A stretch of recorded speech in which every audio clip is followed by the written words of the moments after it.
हरिओम। साधकों के प्रश्न बापू के साथ पूज्य बापूजी के श्री चरणों में प्रश्न उत्तरी।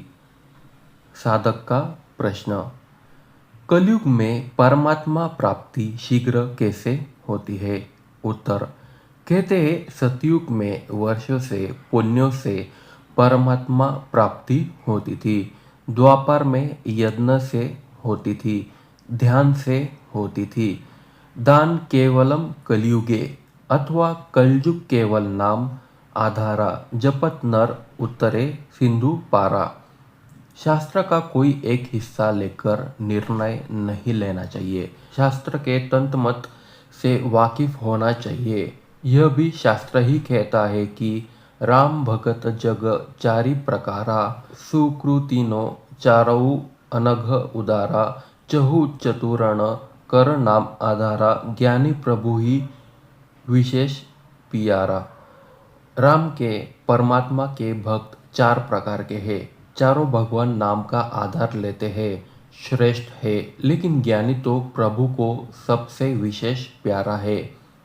गीता कहती है, न ही ज्ञानेन सदृश्य पवित्रमिह विद्यते। दूसरे युगों में जब से यत्न से होता था तो श्री कृष्ण ने अर्जुन को तत्व ज्ञान का उपदेश क्यों दिया?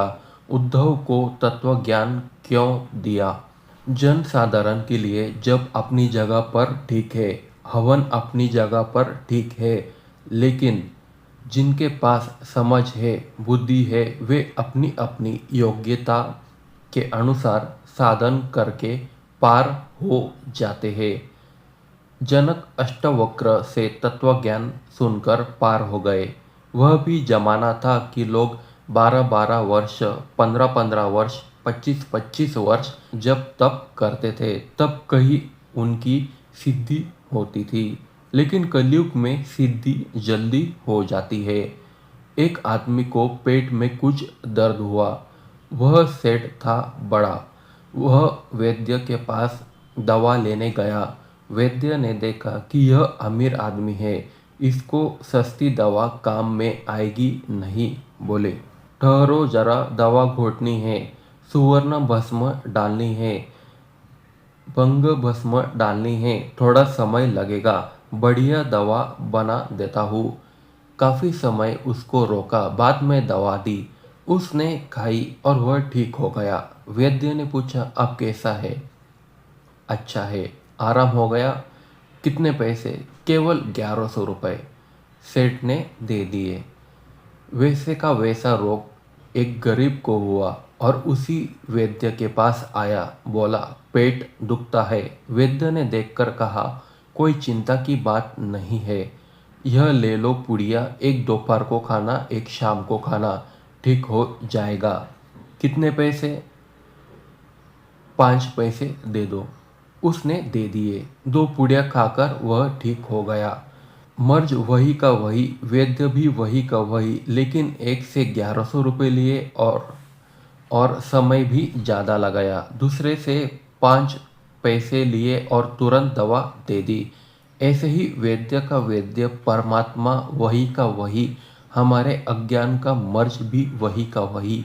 पहले के ज़माने में लोगों के पास इतना समय था, इतनी शुद्ध घी दूध थे, इतनी शक्तियाँ थी, तो लंबा लंबा उपचार करने के बाद हमारा दर्द मिटता था। अभी वह दयालु भगवान है कि आ जाओ भाई, ले जाओ जल्दी जल्दी। अष्टवक्र बोलते हैं कि श्रवण मात्रेण, सुनते सुनते भी आत्मज्ञान हो सकता है। पहले कितना तप करने के बाद बुद्धि शुद्ध स्थिर होती थी, वह अब सुनते सुनते हो सकती है।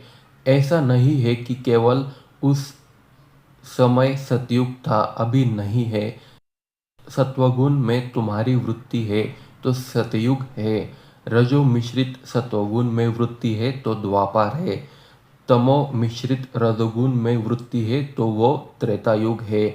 और तमोगुण में वृत्ति है तो वो कलयुग है। सतयुग में भी कलयुग के आदमी थे।